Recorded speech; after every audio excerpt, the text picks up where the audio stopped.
Welcome to Zee Telugu news special story. ఈరోజు మనం వచ్చేసాం అమ్మా నాన్న అనాథాశ్రమానికి.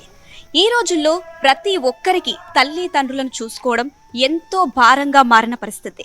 ప్రతి ఒక్కరూ వారి తల్లిదండ్రులను చూసుకోవడానికి చాలా వరకు కష్టపడుతున్న పరిస్థితి. చాలా మంది రోడ్లపైన వదిలేసి వెళ్ళిపోతున్న పరిస్థితి. అలాగే మానసిక స్థితి బాగోలేక పిల్లల్ని చూసుకోలేని తల్లిదండ్రులు కూడా కొందరు.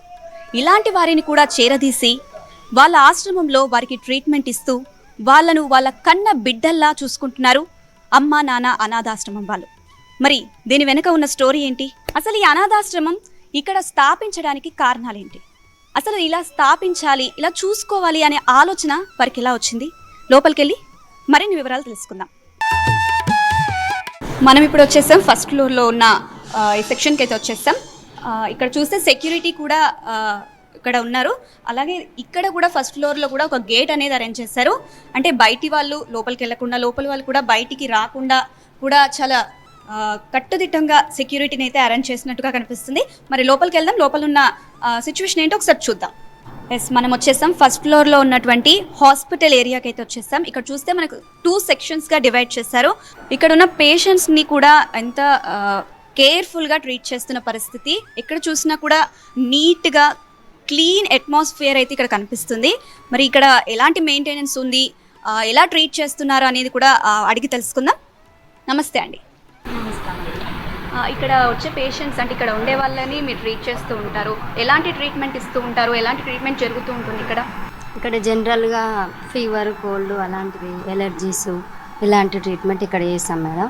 సివియర్ ప్రాబ్లం అయితే నల్గొండకి తీసుకెళ్తాం. మెంటల్గా అయితే ఇక్కడ ఎర్రగడ్డకి తీసుకెళ్తాం. డైలీ 10 మెంబర్స్ని తీసుకెళ్తాం. ఇక్కడ ఉన్న పేషెంట్స్ని చూసినట్టయితే చాలా వింత మనుషులు. అంటే మనకు చిన్న పిల్లల మనస్తత్వం ఉన్న మనుషులు, లోక జ్ఞానం తెలియని మనుషుల్లాగా కనిపిస్తున్నారు. ఇలాంటి వారికి మీరు ఎలాంటి ట్రీట్మెంట్ చేస్తారు? ఎలా క్యూర్ చేస్తున్నారు? వాళ్ళకు ఏమైనా ఇంజురీస్ ఉంటే ఇంజురీస్ ట్రీట్మెంట్ చేస్తాం. తర్వాత మెంటల్గా ఉంటే మెంటల్గా చేస్తాం. దగ్గు అది ఉంటే బ్రాంకైటిస్ ఉంటే దానికి తగిన ట్రీట్మెంట్ ఇస్తాం. తర్వాత ఏమైనా మైనర్ ఇంజురీస్ ఉంటే ట్రీట్మెంట్ చేస్తాం. మెంటల్లీ కూడా అంత బాగాలేని వాళ్ళకి వాళ్ళకి ఆ ట్రీట్మెంట్ ఇస్తాం.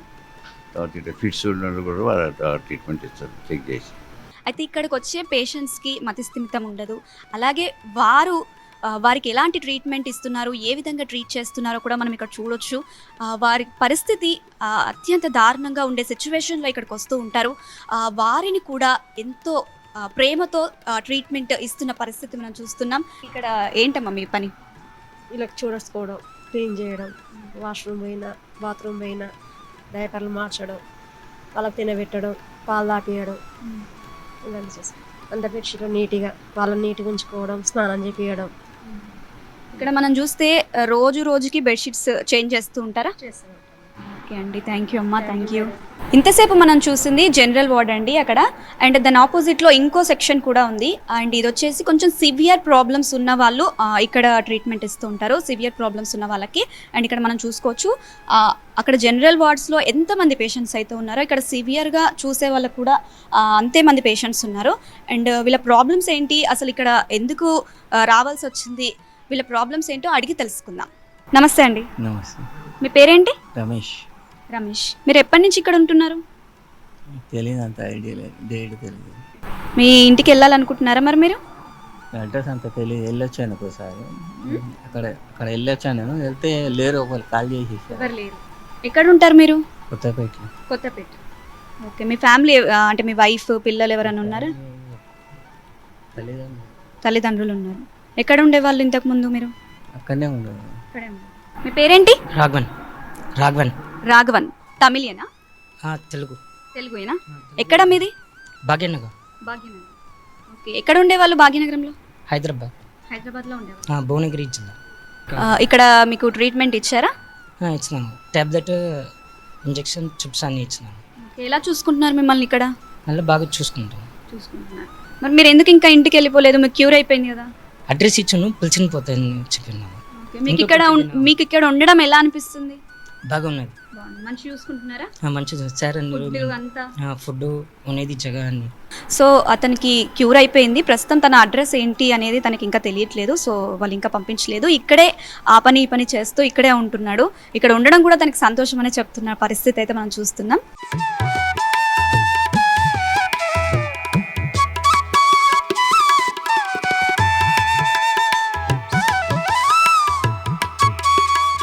మనం ఇప్పుడు సెకండ్ ఫ్లోర్లో ఉన్నామండి. సెకండ్ ఫ్లోర్లో వచ్చేసి ఇక్కడ కూడా 2 పార్ట్స్ అయితే డివైడ్ చేస్తారు. అండ్ ఇక్కడ చూసుకుంటే మతి స్థిమితం బాగోలేని వాళ్ళందరూ కూడా ఇక్కడ ఉన్న పరిస్థితి మనం చూస్తూ ఉన్నాము.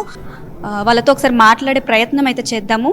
నమస్తే అండి, మీ పేరేంటి? రాజు రాజు రాజు. ఎక్కడి నుంచి వచ్చారు మీరు? కల్లుల హ్మ్? కల్లుల మీ వాళ్ళు ఎవరైనా తెలుసా మీకు? ఎక్కడ ఉంటారో తెలుసా? ఎక్కడ ఉంటారు? అల్వాల్లోనే ఉంటారా? వాళ్ళంట ఎన్ని సంవత్సరాలు అవుతుంది మీరు ఇక్కడికి వచ్చి? 2 సంవత్సరాలు 2 సంవత్సరాలు అవుతుందా? మరి మీ ఇంటికి వెళ్ళరా? వెళ్తాం. వెళ్తావా? ఓకే. ఇక్కడ అందరూ మిమ్మల్ని ఎలా చూసుకుంటున్నారు? చూసుకుంటున్నా. మంచిగా చూసుకుంటారా? ఫుడ్ పెడతారా టైంకి? మతిస్థిమితం లేని వాళ్ళని ఇక్కడ పెడుతుంటారు. మిమ్మల్ని చూస్తే అట్లా అనిపించట్లేదు. వాళ్ళు చదువుకున్న వాళ్ళలా ఉన్నారు అండ్ సాఫ్ట్వేర్ ఎంప్లాయ్ అని చెప్తున్నారు, ఐటీ జాబ్ చేస్తారని చెప్తున్నారు. మీరు ఎందుకు వచ్చారు ఇక్కడికి? ఫాదర్ తీసుకొచ్చారు. మరి మీరు ఇంటికి వెళ్ళరా? ఇంటికి వెళ్ళలేం. ఫాదర్ మదర్ ఎక్స్పైర్, ఫ్లడ్స్లో చనిపోయారు. వర్షం పడి చనిపోయారు, ఫ్లడ్స్లో చనిపోయారు ఫాదర్ మదర్. బిఫోర్ మీకు మ్యారేజ్ అయిందా? ఆవిడ చేసుకోలేదు, యుద్ధం చేసుకోలేదు. మీకు సిస్టర్స్ కానీ బ్రదర్స్ కానీ? బ్రదర్ చనిపోయాడు, ఫ్లడ్స్లో చనిపోయారు. ఫాదర్ మదర్ బ్రదర్ చనిపోయారు ఫ్లడ్స్లో. స్టార్టింగ్లో టెస్టింగ్లో ఉద్యోగం చేసాం, సత్యంలో టెస్టింగ్లో ఉద్యోగం చేశాను, ఇప్పుడు చేయట్లేదు. చూసారు కదండి, బాగా చదువుకొని కూడా మతిస్థిమితం కోల్పోయి ఇక్కడికి వచ్చిన పరిస్థితి అయితే మనం చూస్తున్నాము. అండ్ ఇక్కడ ఒక్కొక్కరిది ఒక్కొక్క స్టోరీ అయితే వినిపిస్తుంది. అండ్ ఇక్కడ వీళ్ళని చూసుకోవడానికి కేర్ టేకర్స్ కూడా ఉన్నారు. వాళ్ళని ఒకసారి మాట్లాడదాం. నమస్తే అండి, మీ పేరు? సత్యనారాయణ మేడం. సత్యనారాయణ. ఓకే, మీరు ఇక్కడ ఏం చేస్తుంటారు? ఇక్కడ ఫుడ్ సర్వీసింగ్ మెయింటెనెన్స్ చేస్తున్నాం. వీళ్ళకి స్నానాలు పొద్దున్న 5 గంటలకు స్నానం చేయించి బట్టలు వేసి వాళ్ళకి అన్నం పెట్టించి రౌండ్ తిప్పి ఇప్పుడు అన్నదానం చేస్తాం. మొత్తం ఎంతమంది ఉంటారు? 600 మెంబర్స్ ఉంటారు. 600 only gents? Gents 400, 200 ladies. 400 members gents ఉంటారు. ఉంటారు. ఓకే, వాళ్ళందరినీ మీరు చూసుకుంటూ ఉంటారు. ఎంతమంది ఉంటారు మీరు చూసుకోవడం? మేము చూసుకుంటే 10 మెంబర్స్ ఉంటారు. 10 మెంబర్స్ 400 మెంబర్స్ చూసుకుంటారు. స్నానం పోయడం వాళ్ళకంతా, డ్రెస్ అప్ అవ్వడం అంతా. ఇది ఇంకో సెక్షన్ అండి. సెకండ్ ఫ్లోర్లో అటు సైడ్ ఒక సెక్షన్, ఇటు సైడ్ ఒక సెక్షన్ ఉంది. అక్కడ వచ్చేసి ఇక్కడ స్నానాలు అన్నీ కంప్లీట్ అయిపోయిన తర్వాత అక్కడ తీసుకెళ్ళి కూర్చోబెడతారు. అండ్ ఇక్కడ కూడా కొంతమంది ఉన్నారు, వీళ్ళతో ఒకసారి మాట్లాడదాం. హాయ్, నీ పేరేంటి? ప్రేమ్ చందా. ఎక్కడి నుంచి వచ్చావు నువ్వు? మచ్చాయన కాల ఉన్నా, పోలీస్ ఆయన తీసుకుని వచ్చాడు. పోలీస్ ఆయన తీసుకొచ్చాడా? ఎక్కడి నుంచి? మచ్చాయన కాల. నువ్వేం చేస్తావు మరి? పోలీస్ ఆయనకి ఎందుకు దొరికావు? ఏమో తీసుకుని వచ్చారమ్మ. ఏమో తీసుకొని వచ్చారా? మీ మమ్మీ మీ డాడీ ఎక్కడ ఉన్నారు? ఇంటికాడ ఉన్నాడు. ఏం పేరు మీ మమ్మీ మీ డాడీ పేరు? ఏపేలోమో. ఏపేలో. ఏం పేరు తెలీదా? లేదు లేదు లేదు. మోహనా, ఎక్కడి నుంచి వచ్చావు నువ్వు? తూర్పుగోదావరి జిల్లా కోరుకొండ మండలం. తూర్పుగోదావరి జిల్లా నుంచి వచ్చావా? ఓకే, అక్కడి నుంచి ఎందుకు వచ్చావు హైదరాబాద్కి?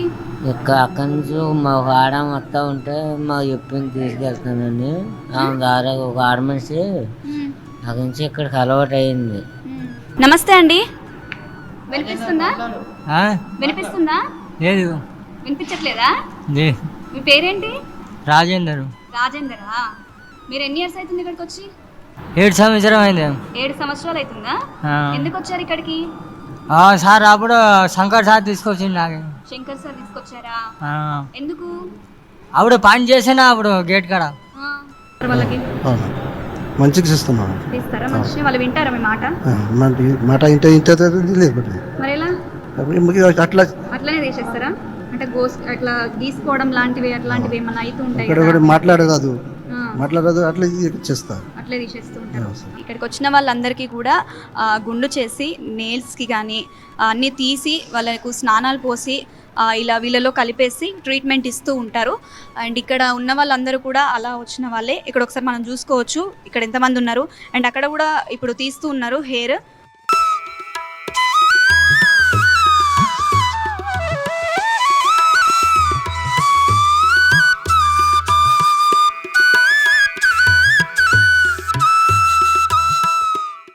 ఓకే అండి, మనము 3rd ఫ్లోర్కి అయితే వచ్చేస్తాం. మనం చూసినట్టయితే సెకండ్ ఫ్లోర్లో మొత్తం జెంట్స్ని పెట్టారు, అలాగే జెంట్స్కి కేర్ టేకర్గా జెంట్స్ని పెట్టారు. అండ్ ఇక్కడ 3rd ఫ్లోర్లో కూడా 2 సెక్షన్స్ ఉన్నాయి, 2 పార్ట్స్గా డివైడ్ చేస్తారు. ఇందులో మొత్తం లేడీస్ ఉన్నారు.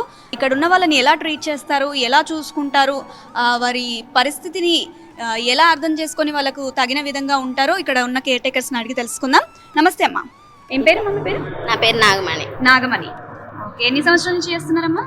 నేను 7 years నుంచి చేస్తున్నాను. 7 years నుంచి ఇక్కడే work చేస్తున్నారు. అవును. ఓకే, ఇక్కడ ఉన్న వాళ్ళందరినీ అంటే మానసిక పరిస్థితి సరిగా లేదనే విషయం మనందరికీ తెలిసిన విషయమే. అంటే ఇక్కడ ఉన్న వాళ్ళందరినీ అర్థం చేసుకొని వాళ్ళకి సంబంధించిన అవసరాలు ఎలా తెలుస్తూ ఉంటారు మీరు? వాళ్ళకైతే ఏం తెలియదు మేడం, చిన్న పిల్లల కంటే ఇంకా ఇంకా చిన్న మనస్తత్వం వాళ్ళది. అయితే మనం ఉదయాన్నే స్నానాలు చేయిస్తాం మేమే, వాళ్ళు స్నానాలు కూడా చేయరు. భోజనం కానీ ఏదైనా కానీ దగ్గరుండి మేము పట్టించుకొని తిన్నారా లేదా అని మేము పెడితేనే తింటారు. అదైనా కొంతమంది తింటారు ప్లేట్ తీసుకెళ్ళిస్తే, కొంతమంది తినలేరు. అలాంటి వాళ్ళకి మేమే తినబెడతాం. కొంతమంది ఏమో ఆకలి అయితే ఆకలి మిమ్మల్ని మమ్మీ అని పిలుస్తుంటారా? ఎవరినైనా ఇక్కడ మమ్మీ అనే అంటారు, వాళ్ళు మమ్మీ అని పిలుస్తారు. మమ్మీ అనే అంటారు.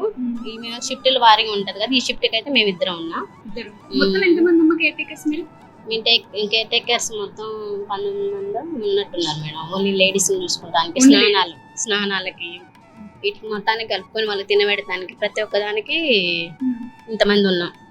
మనం చూస్తున్నాము అందరికీ కూడా ఒకటే సిచ్యువేషన్. మనకు కొన్ని బాధలు ఉంటేనే అయ్యో నాకు ఇన్ని బాధలు ఉన్నాయి అనుకుంటూ ఉంటాం, కానీ ఇక్కడ చూసుకుంటే ఇక్కడ వీళ్ళ బాధలతో పోల్చుకుంటే మన బాధలు ఎంత అనిపిస్తుంది. అంత ఘోరమైన సిచ్యువేషన్ అండి వీళ్ళది. ఎందుకంటే తల్లి లేదు, తండ్రి లేడు, ఇక్కడ ఎవరు మన అనుకునే వాళ్ళు కూడా ఎవరు లేరు. కేవలం ఒంటరిగా ఇక్కడ ఉంటూ వాళ్ళు పెట్టింది తింటూ ఇక్కడ ఉన్నారు. అండ్ ఇక్కడ ఉన్న వాళ్ళని ఒకసారి మాట్లాడించే ప్రయత్నం చేద్దాం. నమస్తే అండి. హలో, మీ పేరేంటి? పార్వతి అండి. పార్వతియా? ఎక్కడి నుంచి వచ్చారు మీరు? తాడేపల్లిగూడెం అండి. తాడేపల్లిగూడెం నుంచి ఇక్కడికి ఎందుకు వచ్చారు? వచ్చేసానండి, పక్క ఏంటోనండి. ఏంటో వచ్చేస్తారా? పక్క వచ్చేసానండి. మీ అమ్మ నాన్న ఎక్కడ ఉంటారు? తాడేపల్లిగూడెమేనండి. వాళ్ళు ఏ ఊరు తెలదండి మాకు, వాళ్ళు ఏ ఊరు తెలదు తెలదండి, వాళ్ళు ఏ ఊరు ఏ ఊరు తెలీదా? మీది మాత్రం మా తాడేపల్లిగూడెం అండి. నమస్తే మేడం. ఏం పేరు నీ పేరు? కీర్తి. కీర్తియా? ఎక్కడి నుంచి వచ్చావు? తెలీదండి. తెలీదా? ఎన్ని ఇయర్స్ అవుతుంది ఇక్కడికి వచ్చి? తెలీదు, అది కూడా నాకు తెలీదా? అమ్మ నాన్న ఎవరు తెలీదా? ఎవరు గుర్తులేరా? గుర్తులేరండి. పేరేంటి? నా పేరా వర్ధని. వర్ధినియా? చాలా బాగుంది నీ పేరు. తనేమో అందంగా ఉంది, నీ పేరేమో చాలా అందంగా ఉంది. తన ఊరు బాగుంది, పొలాలు ఉన్నాయంట. ఇంత బాగున్నారు మీరంతా. ఎక్కడి నుంచి వచ్చావు? నేను పామూరు మేడం. పామూరు నుంచి వచ్చావా? ఎందుకు ఎవరు తీసుకొచ్చారు ఇక్కడికి? నేను చాయ్ కానీ బయటకు వచ్చి చాయ్ కానీ బయటకు వస్తే తీసుకొచ్చారా? ఎవరు తీసుకొచ్చారు? వాళ్ళ వ్యానాలు తీసుకొచ్చారా? ఎందుకు తెలీదా? మా అమ్మ పేరా మౌలాబీ. నాన్నగారి పేరు? నాన్నగారి పేరు రంతుల్లా, షేక్ రంతుల్లా. మా నాగమణి మమ్మీ పేరు తెలుసు అంతే, ఇంకెవరి పేరు మమ్మీ పేరు తెలుసా? ఇంకా ఉంది కదా, ఆమె పేరు తెలుసు అంతే, ఇంకెవరి పేరు నాకు గుర్తులేదు. చూస్తున్నారు కదండి, ఇక్కడ ఒక్కొక్కరిది ఒక్కొక్క సిచ్యువేషన్ అయితే చూస్తూ ఉన్నాము. మనం చూసుకున్నట్టయితే అక్కడ ఒక సెక్షన్ అయితే కంప్లీట్ చేస్తాం. ఇక్కడ ఇది ఇంకో సెక్షన్. ఇక్కడ చూస్తే చాలా కొద్ది మంది మాత్రమే లేడీస్ ఉన్న పరిస్థితి. ఇక్కడ ఉన్న వాళ్ళు ఏంటంటే వాళ్ళ పనులు కూడా వాళ్ళ సొంతంగా చేసుకోలేరు. ఇందాక మనం చూసిన వాళ్ళు ఏంటంటే వాళ్ళ పనులు వాళ్ళు కొంచెం చేసుకోగలుగుతారు, తినడం కానీ వాష్రూమ్కి వెళ్ళడం కానీ వాళ్ళు చేసుకుంటారు. బట్ ఇక్కడ ఉన్న వాళ్ళు ఏంటి అంటే వాళ్ళ కనీసం వాష్రూమ్ వస్తున్నది అనేది కూడా వాళ్ళకి తెలియని పరిస్థితి. ఎక్కడ కూర్చున్నారో అక్కడే వారు వాష్రూమ్కి వెళ్ళే పరిస్థితి అయితే ఇక్కడ కనిపిస్తుంది. ఇక్కడ వాళ్ళ గురించి అయితే అడిగి తెలుసుకుందాం ఒకసారి. నమస్తే అమ్మా. ఇక్కడ ఇందాక మీరు చెప్పినట్టు అక్కడ ఉన్న వాళ్ళందరూ వాళ్ళ పనులు వాళ్ళు చేసుకుంటారు. మరి ఇక్కడ ఉన్న వాళ్ళ పరిస్థితి ఏంటి? వీళ్ళని ఎందుకు సపరేట్ గా పెట్టారు? వీళ్ళు నడవలేని వాళ్ళు మేడం, అందరూ హ్యాండిక్యాప్డ్. అంటే బాత్రూమ్ కి వెళ్ళలేరు, టాయిలెట్ మొత్తం ఇక్కడే చేస్తారు. వీళ్ళకైతే తెలియదు. అన్నం కూడా ఒక 10-15 మంది దాకా ఉన్నారు ముసలి వాళ్ళు. వాళ్ళకి మేము తినబెడతాం, నేను ఆమె ఉన్నా అని చెప్పాను కదా ఇందాక. అయితే మంచిగా వీళ్ళకి అందుకని వీళ్ళని సపరేట్ గా కూర్చోబెడతాం మేము. ఇట్లా వాళ్ళు వాష్రూమ్కి వెళ్తారు, కొంచెం తినగలుగుతారు, వాళ్ళ పని వాళ్ళు చేసుకోవాలి. వీళ్ళకి వాష్రూమ్కి వెళ్ళాలి అని కూడా మీకు చెప్తారా, లేకపోతే ఇక్కడే చెప్పరు మేడం? తెలియదు వీళ్ళకి కూడా. మనం ఇప్పుడు వచ్చేసామండి రిసెప్షన్ ఏరియా. ఇది వచ్చేసి రిసెప్షన్. ఇక్కడ ఈ ఫ్లోర్ మొత్తం గ్రౌండ్ ఫ్లోర్లో ఉంటుంది. ఇక్కడ చూస్తే మనకు రిసెప్షనిస్ట్ ఉన్నారు. అండ్ ఇక్కడ మనకు ఒక ఫోటో అయితే కనిపిస్తుంది. ఈ ఫోటోలో ఉన్న పేరు సుశీలమ్మ. ఈవిడే ఇక్కడ ఫస్ట్ ఇక్కడ జాయిన్ అయిన అనాథ. ఈమెని ఇక్కడికి తీసుకొచ్చారు, శంకర్ గారు ఇక్కడికి తీసుకొచ్చి ఈమెని ఫస్ట్ టైం ఈమెనే చూసుకున్నారు. అండ్ ఈమె ఇక్కడ 10లో తీసుకొచ్చారు. అప్పటి నుంచి కూడా ఆమె ఇక్కడే, అంటే ఆమె చనిపోయే వరకు కూడా ఇక్కడే ఉన్నారు. ఆమె ఫస్ట్ తీసుకొచ్చినప్పుడు ఎలా ఉంది అండ్ తనకు లాస్ట్ స్టేజ్లో తను ఎలా ఉందో మనం ఇక్కడ ఫోటోలో చూసుకోవచ్చు. అండ్ దీని తర్వాత ఇక్కడ రిసెప్షన్లో మనం ఒకసారి ఇక్కడ డొనేషన్ ఇవ్వాలి అనుకుంటే ఎలా ఇవ్వాలి, ఏంటి, దానికి సంబంధించిన డీటెయిల్స్ ఏంటి, ఎలా ఇవ్వాలి అనే దాని గురించి ఒకసారి అడిగి తెలుసుకుందాం. నమస్తే అమ్మా. నమస్తే మేడం. ఇక్కడ డొనేషన్ ఇవ్వాలి అనుకుంటే ఫస్ట్ ఇక్కడికి వచ్చి రిసెప్షన్లో ఎంటర్ చేయించుకోవాలి. ఎలా డీటెయిల్స్ ఏంటి అంటే ఇక్కడ ఎక్స్ప్లెయిన్ చేస్తాం madam. First floor to floor చూపించి ఇక్కడ ఓల్డ్ క్లాత్స్ నుంచి ఏమైనా కూడా తీసుకుంటాం అన్నమాట. పాత బట్టలు, సరుకులు, ఇట్లా అరటిపళ్ళు, ఫ్రూట్స్, ఇట్లా ఏదైనా బ్రెడ్ ప్యాకెట్స్, హెల్త్ పరంగా మెడిసిన్స్ కూడా అన్నీ తీసుకుంటాం. పలానా ఇది అని ఏమి ఉండదు ఇక్కడ. ప్రతి ఒక్క ఏదైనా వస్తువు ఇక్కడ ఉపయోగపడుతుంది అనమాట. అంటే కొంతమంది కొంచెం అకేషనల్లీ అంటే వాళ్ళకు బర్త్డేస్ కానీ యానివర్సరీస్ కానీ అలా ఉన్నప్పుడు వస్తూ ఉంటారు కదా, అలా వచ్చి ఇస్తుంటారు ఇక్కడ డొనేషన్. ఇస్తారండి. పుట్టినరోజులు, పెళ్లి రోజులు, ఇట్లా డెత్ యానివర్సరీలు సందర్భంతో పని లేదు. మోస్ట్లీ వాళ్ళు ఇవ్వాలనుకుంటే ఎలా అయినా ఇస్తారనమాట. ఇది వచ్చేసి కిచెన్ ఏరియా అండి. ఈ కిచెన్ ఏరియాలో మనం చూడొచ్చు మొత్తం కూడా కిచెన్ ఐటమ్స్ అన్నీ కూడా చాలా నీట్గా మెయింటైన్ చేస్తున్నారు. అండ్ ఇక్కడ ఎలాంటి కూడా ఇది బాగాలేదు అనేలా కూడా ఎక్కడా లేదు. చాలా నీట్గా మెయింటైన్ చేస్తున్న పరిస్థితి మనకు చూడొచ్చు. ఇక్కడ ఇంత పెద్ద స్టవ్ ఉంది అంటే దాదాపు 600 మంది అయితే ఇక్కడ పేషెంట్స్ అనేది అక్కడ ఉన్నారు. 600 మందికి వంట చేయాలంటే సామాన్యమైన విషయం కాదు. అది కూడా డైలీ వండాలి. డైలీ 600 మందికి వంట చేయాలి అంటే అది చాలా కష్టంతో కూడుకున్న పని.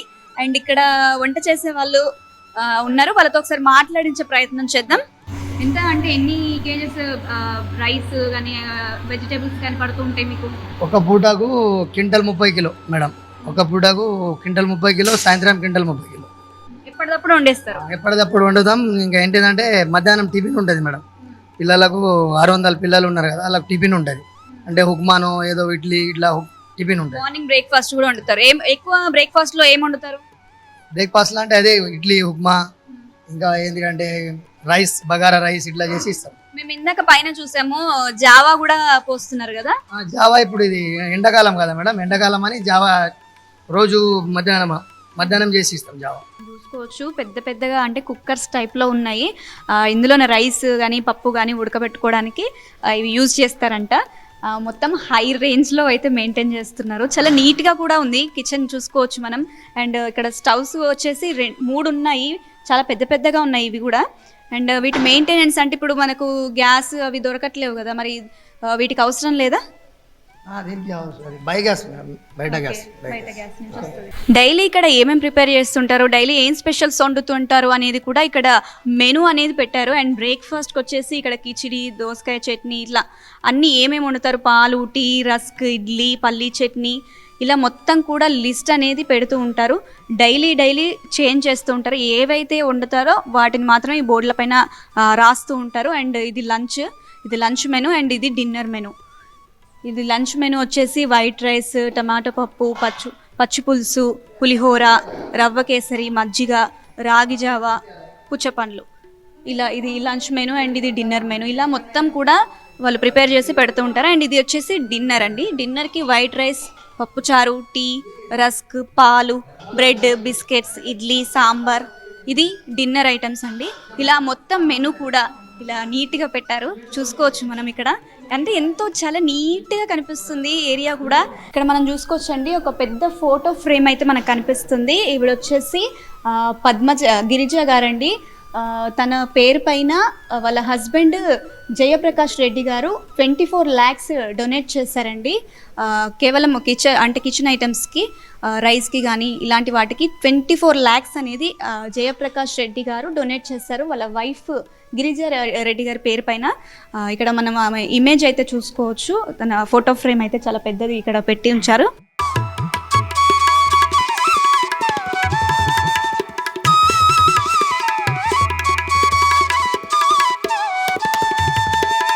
చూస్తున్నాం కదండి, ఇప్పటి వరకు మనం చూసిన మొత్తం కూడా ఒక్కరి వల్లే సాధ్యమవుతుందా అంటే అవుననే సమాధానం వినిపిస్తుంది. మరి ఆయనే శ్రీ శంకర్ గురూజీ గారు. ఇప్పుడు ఆయన మనతో పాటు ఉన్నారు. ఒకసారి ఆయన మాటల్లోనే ఇదంతా ఎలా సాధ్యమైందో తెలుసుకుందాం. నమస్తే అండి. నమస్కారం అండి. ఓం నమ శివాయ. మనం చూసుకున్నట్టయితే ఒక్కరిని చూసుకోవడం అంటే ఒకరి పరిస్థితి బాగాలేదు, అట్లీస్ట్ హెల్త్ బాగాలేదు అంటే కూడా ఒక్కరోజు చూసుకోవడమే చాలా కష్టంగా ఉన్న పరిస్థితులు.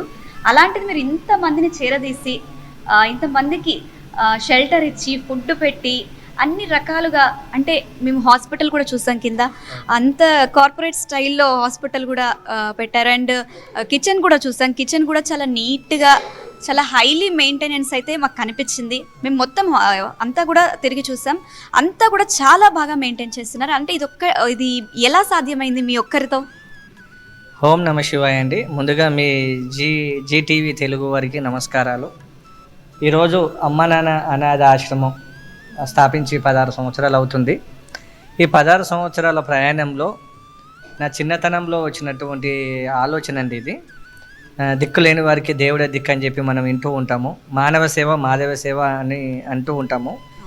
చిన్నతనంలో నాకు వచ్చినటువంటి ఆలోచన ఈరోజు అమ్మా నాన్న అనాథ ఆశ్రమం స్థాపించడం జరిగింది. ఎవరి కోసం స్థాపించామంటే, ప్రతి కుటుంబంలో ఎవరో ఒకరు అలా ఫ్యామిలీ ఉంటారు కదండి. ఇప్పుడు మీ ఇంట్లో అయినా మా ఇంట్లో అయినా అనాథలు అనేది ఉండరు. కుటుంబ సభ్యులు ఉన్నారంటే ఫ్యామిలీ ఉంటారు. సో మతిస్థిమితం కోల్పోయి రోడ్డు మీద జుట్లు పెంచుకొని రోడ్ల మీద తిరుగుతూ చెత్త కుప్పలు పొంటి తింటూ అవస్థలు పడుతున్న వాళ్ళని మనం అచ్చ తెలుగులో ఏమంటామండి? పిచ్చోడు అంటాం. మీరు వెళ్ళి మాట్లాడతారా? వెళ్ళరు. వెళ్ళరు. ఎవరికి అవసరం లేదు.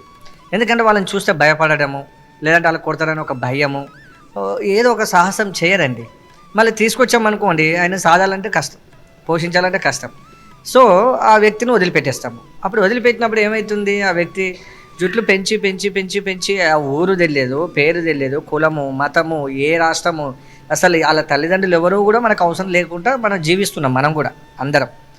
సో ఆ వ్యక్తి పరిస్థితులు ఎంత భయంకరంగా ఉంటాయంటే, ఒక చెత్త కుప్పల పొంటి ఒక జంతువులు ఎలా జీవిస్తారో వీళ్ళు కూడా అలాగనే జీవిస్తారు. ఒక జంతువు రోడ్డు మీద ఎలా జీవిస్తుందో, ఎలా కింద అనుకుంటుందో వీళ్ళు కూడా అక్కడ అనుకుంటారు. ఎవరు రానియరు, ఎవరు పట్టించుకోరు, ఎవరికి సంబంధం లేదు. కానీ దిక్కు లేని వారికి ఎవరు దిక్కండి? దేవుడే దిక్కు. సో సాక్షాత్తు ఆ పుణ్యలింగేశ్వర స్వామి వీళ్ళ కోసం వచ్చాడని అంటాను నేను. ఈ వీరి మధ్యలో, భగవంతుని మధ్యలో నన్ను పెట్టాడని నేను అనుకుంటాను. 2010లో ఫిబ్రవరి 1వ తారీఖు నాడు ఒక్కరితో మొదలుపెట్టిన ఈ ఆశ్రమం ఈరోజు కొన్ని వందల మంది అనాథలను మనం చేరదీయడం జరిగింది. ఎందుకు చేరదీశాము? ఒక మనిషి చనిపోతే వాళ్ళ అమ్మ తెలియదు, వాళ్ళ నాన్న తెలియదు, వాళ్ళ ఇంటికి వీళ్ళంతా మిస్సింగ్ కేసెస్ అండి. ఇప్పుడు కూడా మాకు అడ్రస్ తెలియదు. సో వాళ్ళ ఇంట్లో ఏమనుకుంటారండి? ఇంట్లోకి వెళ్ళిన వాడు బతికిండా చనిపోయిందా అసలు ఎక్కడుండా అనేది ఆ తల్లిదండ్రులకే ఉంటుంది బాధ. సో నేను తీసుకొచ్చిన తర్వాత ఎంతోమంది అనాథలను పంపించాను. ఎంతమందిని పంపించానంటే ఆ ఆనందమే నాకు చాలా హ్యాపీనెస్ ఇస్తుంది. చాలామంది ఏమనుకుంటారు? ఆశ్రమం పెట్టాడు, డబ్బుల కోసం పెట్టాడు, లేదు అని అంటే వాళ్ళ మీద సంపాదిస్తున్నాను. అలాంటి పరిస్థితి నాకు లేదండి. నేను అలాంటి ఆలోచన కూడా నాకు లేదు. అలాంటి ఆలోచన కూడా రావద్దని కోరుకుంటాను నేను.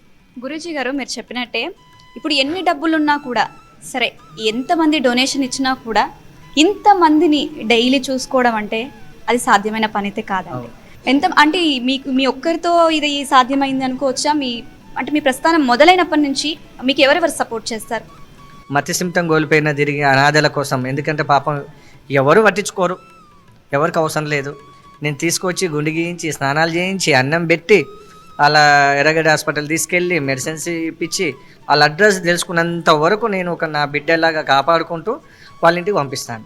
పంపించినప్పుడు ఆ ఆనందము నాకు వాళ్ళ తల్లిదండ్రులకు ఉంటుంది కదండి, ఇచ్చిన వాళ్ళకు ఉంటుంది. ఎందుకంటే ఎంతోమంది నిజాయితీ పరులు డొనేషన్ ఇస్తారండి నాకు అని నమ్మకం.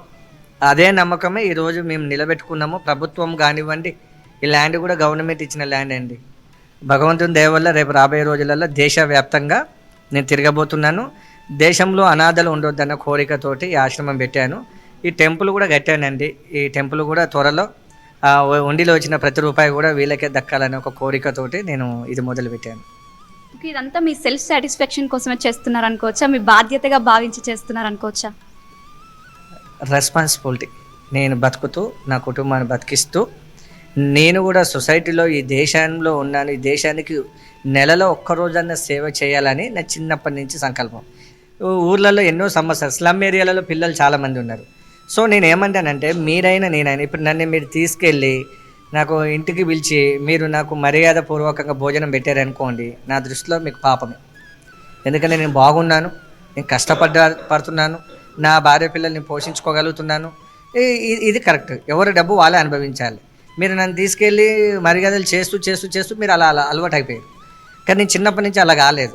నేను నెల వచ్చిందంటే నేను ఖచ్చితంగా ఒకరోజు సేవ చేసేవాడిని. ఆ సేవలో అలవాటులో ఇలా అన్నీ సక్సెస్ అవుతున్నాను.